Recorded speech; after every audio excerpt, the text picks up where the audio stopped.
Croeso, and now for the showstopper. In this episode we take a look at the majestic ancient citadel of Dinas Emrys. Originally named Dinas Emrys, possibly the citadel of the fiery pharaoh, this incredible ancient fortress boasts jaw-dropping views of the Glaslyn River Valley below. Rising 250 feet above the valley floor, Dinas Emrys is steeped in ancient British history. Probably the most famous of ancient Welsh legends is the story of Vortigern, a treacherous ancient British king who, after usurping his way to power and bringing in boatloads of Saxons from Germany, sought refuge in the mountains of Snowdonia from vengeful kings. The main threat to Vortigern was the enigma that is Ambrosius Aurelius, a shadowy figure that even today provokes immense debate as to who this person actually was. As with the later Arthur, Aurelius or Ambrosius has been labelled a legendary ancient British king. But with a cursory examination, this shining figure could well be a composite of at least 2, 3 or even 4 people. Leading figures in the middle of the 5th century would include Emrys Wledig, Merlin Emrys, Amlwch Wledig, King Niniaw, King Taithfalt and King Gwgrn Mawr. It is certainly an area ripe for scrutiny and genealogical investigation. Could Amlwch Wledig be Ambrosius? Could Gwgrn Mawr be Aurelius? Where does Taithfalt come into the equation? And who was Merlin? Again, more questions than answers. Particularly with there being at least 3 Merlins. We have Merlin Emrys, possibly originally of Carmarthen, Merlin the Wild man of Celladon Forest in Scotland, and Merlin ap Henwg, also known as Taliesin, chief bard to Arthur's court. But the fact remains, this site is immensely old, and we must remember, behind every legend there are truths waiting to be unearthed, and minds must be kept open. Yeah, but someone fairly recently built this wall and put the fence there, hasn't it? It doesn't feel like public access.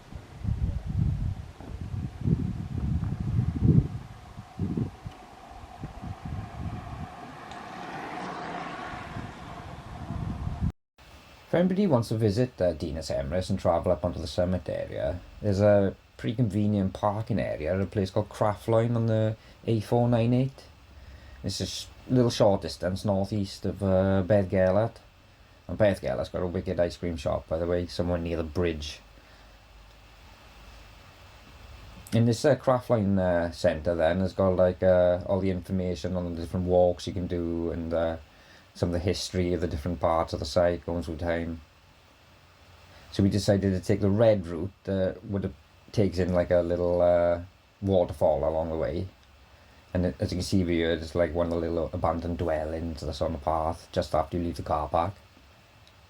As you travel along the path there, you can see someone's carved a pretty cool looking dragon bench along the way. And then you go through this almost Lord of the Rings section of the woods. It's quite dramatic. And then as you're travelling past there, you can see across the fields towards the castle, and there's a gap between in the walls in the distance there between 2 gates, and that between that sections is where there used to be on the maps are marked up as a Bedd Diwyniad, and we checked that in the dictionary and it seems to be related to some kind of enchanter or sorcerer or something to do with magic or something. It's just like the grave of the sorcerer or something like that.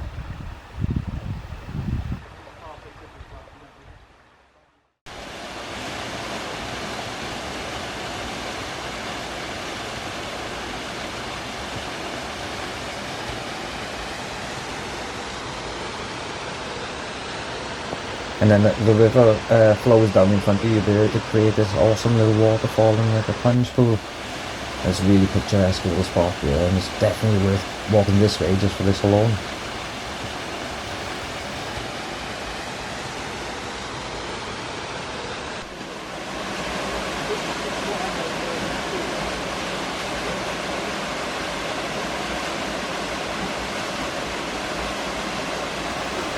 It's from this waterfall, the path continues onwards, and travels up towards this like spit of land that kind of like gradually rages up towards the summit. And it's quite a cool little walk up to this section, but towards the top area it does get quite steep on both sides, so you have to be a bit careful, especially if it's in the wet kind of weather. But once you make it up onto the top, the views are just spectacular, as you got Snowdon on one side of you and this big mountain called Moyle Bog in the distance the other side. It's a really dramatic spot. Dinas Emrys is an enormous 10,000 square metre space at the top of a 250 foot hill. And like Cadbury Castle in Somerset, it was clearly reoccupied in the 6th century. Someone came in and retook this place that had been previously abandoned. We know for certain someone of very high status was at Dinas Emrys in the 6th century because pottery shards from Constantinople from the Emperor Justinian's era were found there. These indicate someone of vast connections all the way to Constantinople. It's very clear someone high status was in Dinas Emrys during the 6th century. To the west is Nant Gwynedd, a place unequivocally associated with the king Vortigern. His name is there. Dinas Emrys, you could say, means immortal fortress, and it's carved out the ground and not something that humans would ever be able to build. It's kind of immortal in the sense you could say it was made by God. An incredible area for placing a very, very strong fortress. The original entrance to Dinas Emrys was a series of pathways that cut across the northeast corner of the site and up 250 feet to the summit. These included 3 hairpin bends and towers or gateways at each turn, all cut out of the hillside, making use of every possible natural advantage. It seemed like, at least in part of the path followed the course of a stream. Lots of shingle that you'd associate with the stream were found on parts of the path, but it's also possible that later a stream developed where this path had been cut and after the fort was abandoned. The size and scale of the engineering here is really, really impressive. Someone who really knew what they were doing created these paths up and created an entranceway, an approach to the castle that would have meant certain death if you hadn't been welcomed.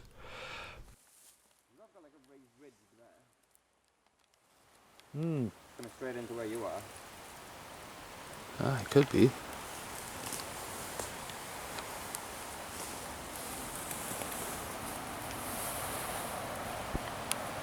If we look at the field view as well, coming along there, it raises slightly over there and then drops back down there.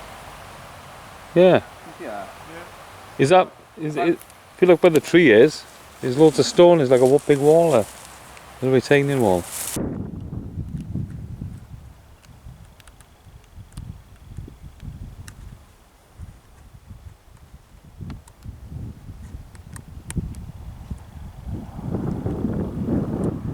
As a Tolkien fan, I can't help but notice the similarities between this historical location and Minas Tirith, that had 7 gates, and you had to move up the side of the mountain to the innermost citadel in a very, very similar way. I don't know if Tolkien ever had been to Dinas Emrys, but certainly Minas Tirith is very similar. So it was very, very exciting to be in a place where real history and legend intertwine. There are some amazing stories associated with Dinas Emrys as well as the history. I guess the most famous story is the one of the fighting dragons, the red and white fighting dragons. This most famously probably portrayed by Geoffrey of Monmouth. In the Historia Brittonum, which is accredited to Nennius, but is more, in my opinion, more likely a compilation of documents under Nennius's name. In this book, the story goes, Vortigern talks to his wise men, who suggest he builds a palace to hide in from the Saxons, and eventually these wise men suggest child sacrifice. So they're not coming out of it very well, these wise men, and Vortigern comes out of it even worse for taking their advice, you could say. Gildas, interestingly, calls Vortigern Pharaoh, which is not a compliment. In biblical terms, Gildas is calling Vortigern a tyrant. In the story, Vortigern tries and fails to build the castle, and again consults his wise men, who say they need to find a boy without a father and sacrifice him and sprinkle his blood so he can make this castle at Dinas Emrys. The boy they eventually find, who is fatherless apparently, is called in this version, in Nennis's version, called Emrys, which you could broadly understand to mean immortal. They bring this boy to the location, and he starts remonstrating with them. He says to the wise men, do you know, under this pavement we're standing on there is a pool? And they had to admit they didn't know. They found the pool underneath. And Emrys asks the wise men, so what's in the pool? And they have to say, oh, I don't know. And he says, jars. And they look in this pool and there are jars. And so then he says to the wise men, what's in the jars? And they say, I don't know. And Emrys tells them, look inside, you'll find a tent. And they do, they find a tent. And then they say, Emrys asks them, what's in the tent? And they say they don't know. And lo and behold, he tells them 2 serpents will be fighting in there. And when they open the tent, they do in fact find a red snake and a white snake.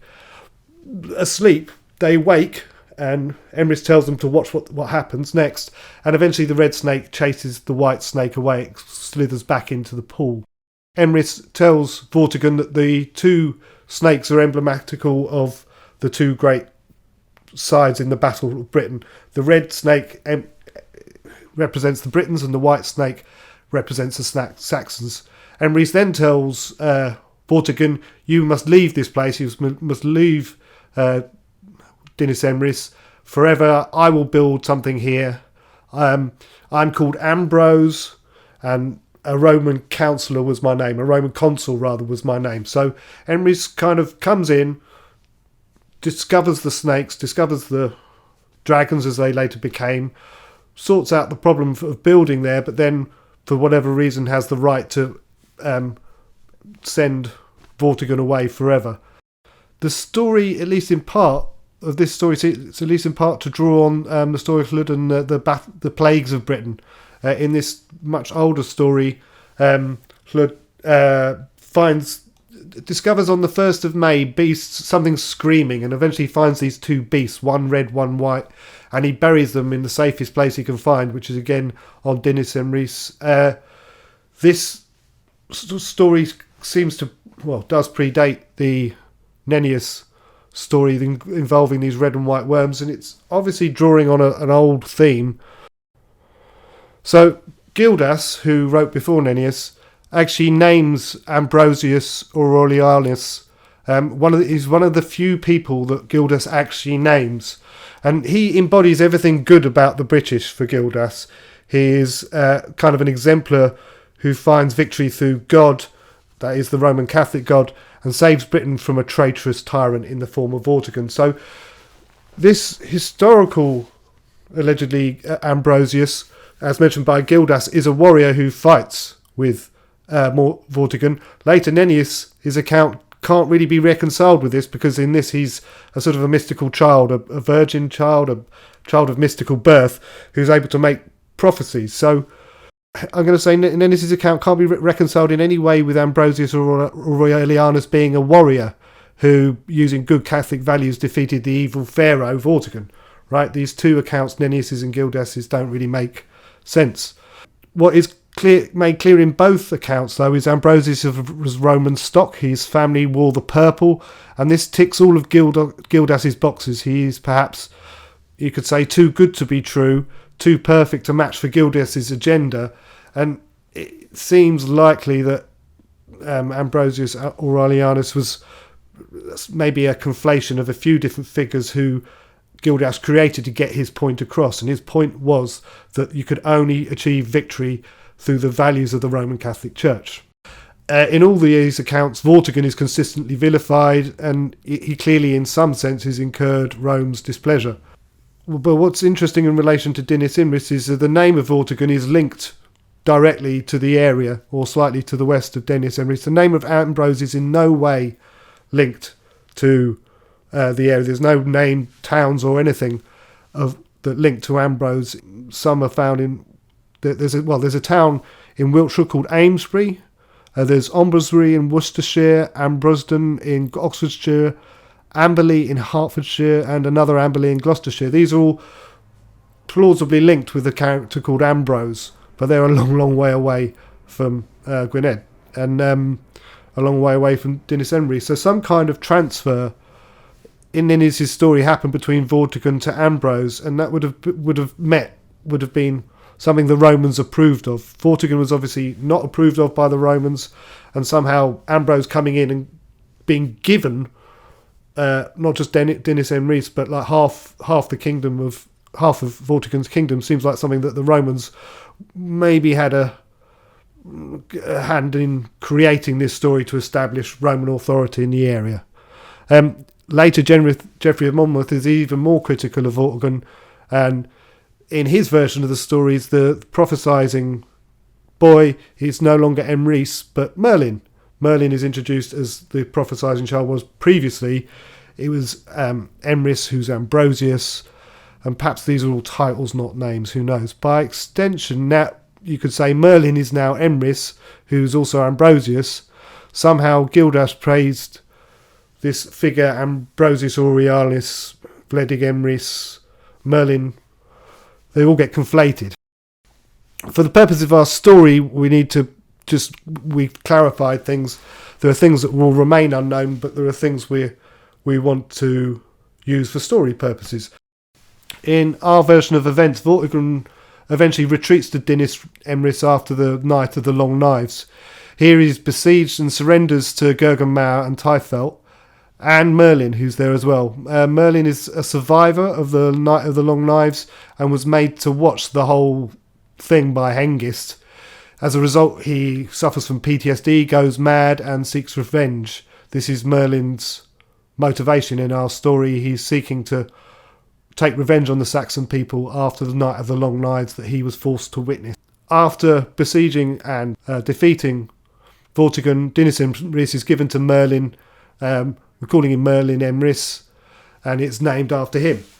He sets up like a training camp and pays for all of this stuff that he's about to do with gold that he's found in the Great Orme in Gogarth. Merlin here trains Arthur, Kai, Bedwyr, and hundreds of others in warfare, and this is kind of like Merlin's school.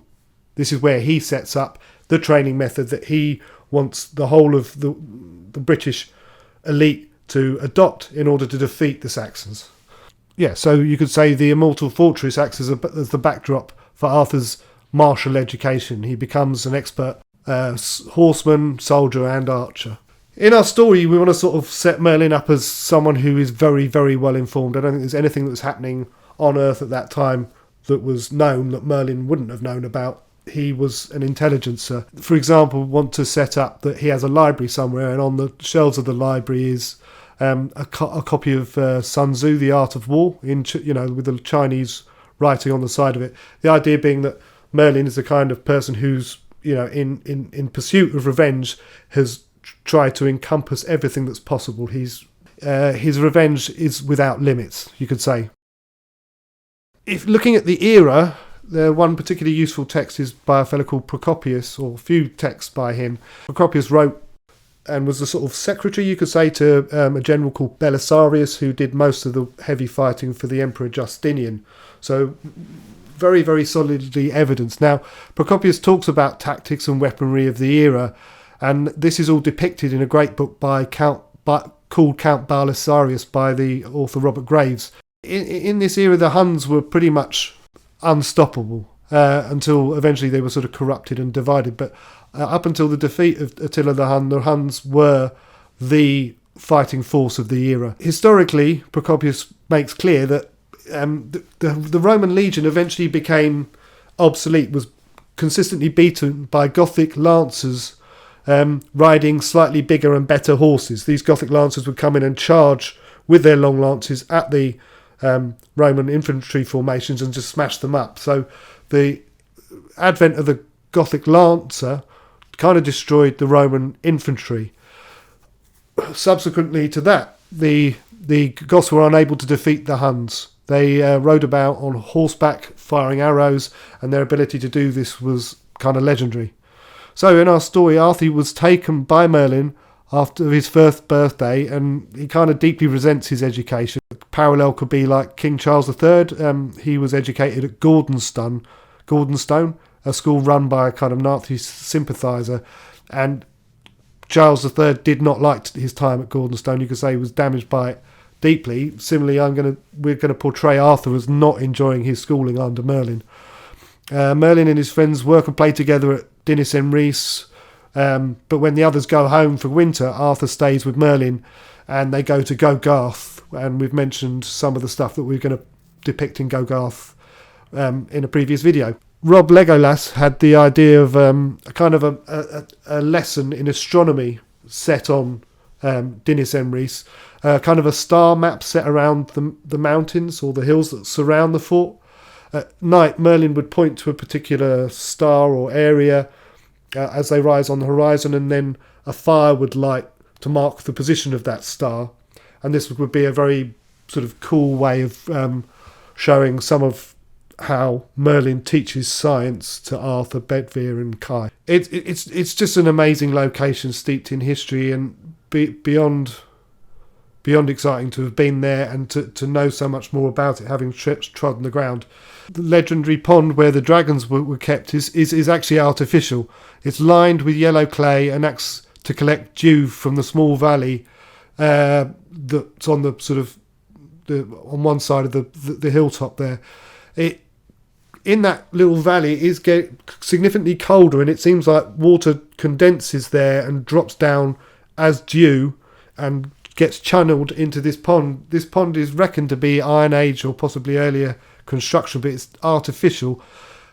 Amazing piece of technology. They've managed to harness water, so you've got a reliable water source on the top of this mountain, using basically this valley to act as a condenser.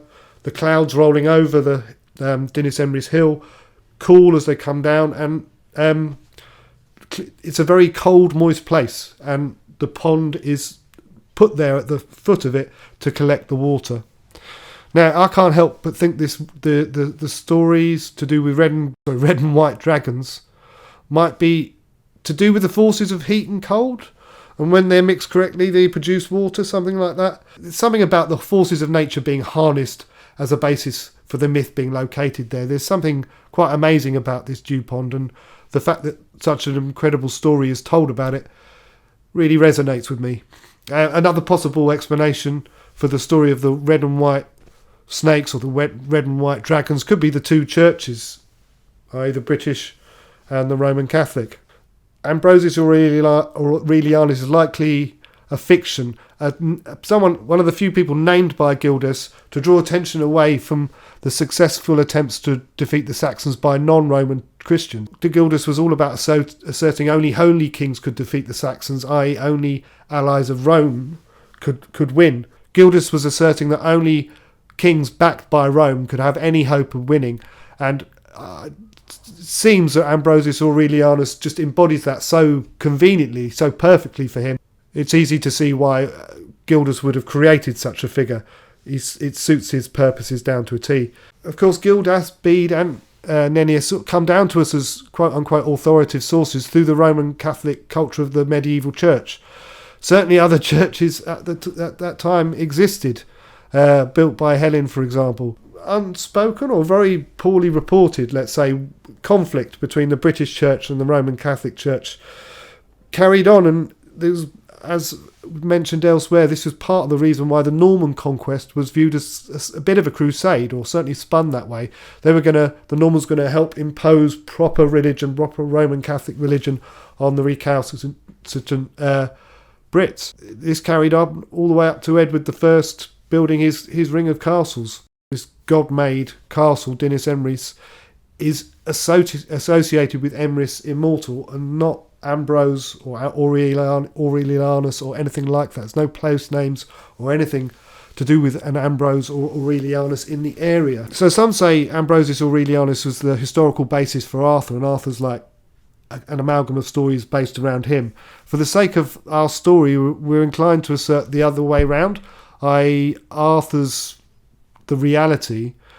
His two grandfathers, Taifelt and Gergen Mauer, were maybe the basis of Gildas creating an Ambrosius type figure who he remade as a Roman Catholic. So Gildas created Ambrosius Aurelianus to create an obedient Roman Catholic who defeated Vortigern, and everyone could agree was a good chap.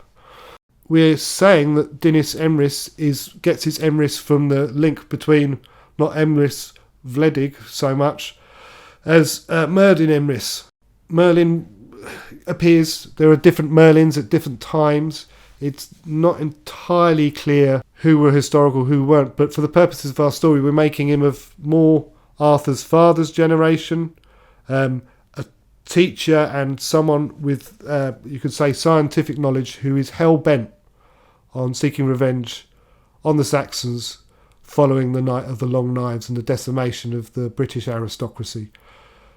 Merlin, Guggenmauer, Tyrfelt agree that their families should join and form an alliance that takes the form of the marriage of Moirig and Ombrast, and their child, Arthur, is the embodiment of the British claim to independent rule in Britain. As such, you could imagine why, had such a figure ever existed, and Arthwis ap Moirig and Tudrig certainly existed, you can understand why the Romans might do what they tried to do to Magnus Maximus and label him a persona non grata, and even more than that, write him out of history. They certainly did that, or tried to do that, with Magnus Maximus. There was Arthwis ap Moirig ap Tudrig, and perhaps they did the same sort of thing to him. All this to say, we used this trip to North Wales to gather information and images and inspiration for kind of the middle section of our story, the section where we look at Arthur's education, both at Dinas Emrys and at Gogarth, and how this shapes him and explains some of the actions you see him take and the decisions you see him take in the story. Dinas Emrys, you could say, was Merlin's Hogwarts or something like that, where Merlin trained up a generation of warriors in particular skills that he believed were necessary to defeat the Saxons.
On our way back home south, we decided to cut down to the Camlan Pass, having checked out the Afon Camlan on the way up. After seeing such amazing stuff over the course of the trip, this was an unexpected treat that would whet the appetite for a detailed trip to the Camlan Valley in the future.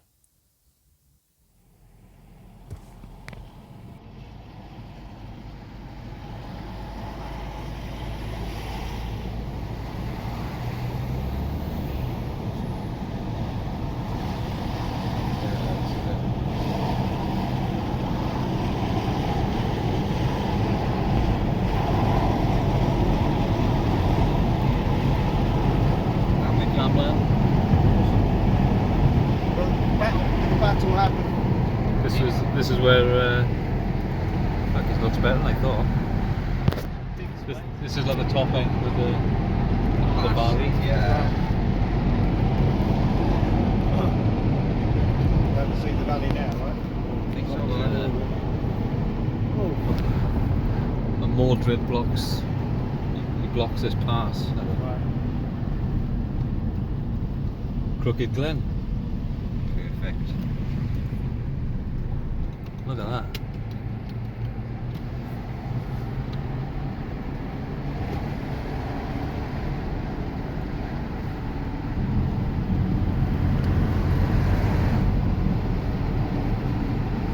Can you imagine cycling all the way up here like that girl? You go the other side though. Yeah, I was just thinking that for her sake.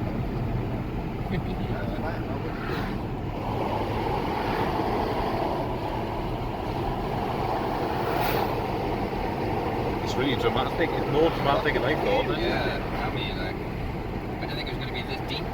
No.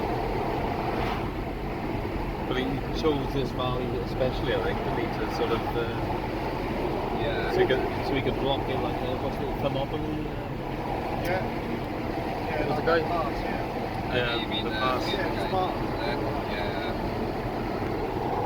Dead end of it.